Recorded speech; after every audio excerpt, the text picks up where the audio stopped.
looking so good that, in fact, even on the high-res satellite, you have to look mighty hard to see any signs of any real cloud cover out there. And that's going to continue on in through the afternoon. Lots of sunshine, maybe a few high clouds overnight, but then the sun comes back strong again tomorrow. And the more southerly nature of some of the winds also adding to the heat up and also adding to a little bit more humidity for now. That is until on Sunday when we start to see their cold front that we're expecting. It'll be knocking on our door probably early Sunday morning and pass on through.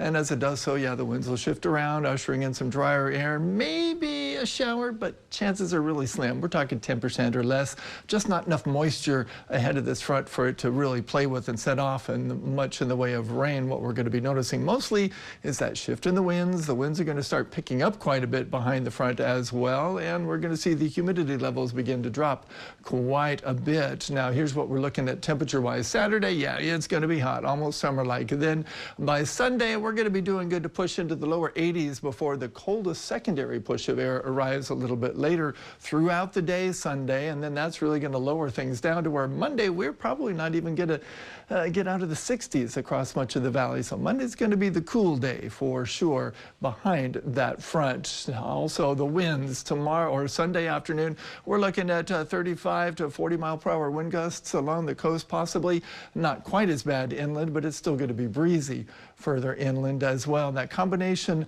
of those winds and much lower humidity is starting to be a bit of a concern as we look. Here comes that front Sunday with the drier air filtering in, and then Sunday night, notice we're not seeing the usual push of humidity returning. Still nice and brown because we have all that dry air continuing to get pushed into our area, and then those browns get even darker into Monday afternoon.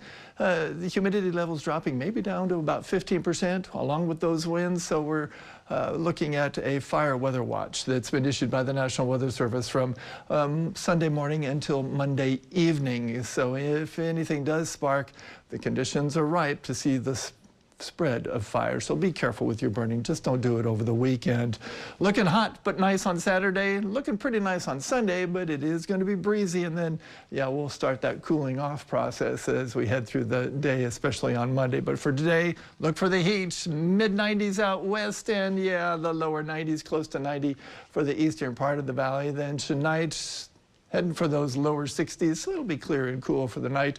Tomorrow, again, is going to be a warm 193 for the valley average high with the sunshine and southerly winds. And the bay is going to be nice, and so the seas tomorrow as well. But by Sunday, things are going to be a little rough along the coast. So if you're going to go to the beach, make sure you're trying to do that on Saturday. Now, here's how our 7-day forecast is shaping up again.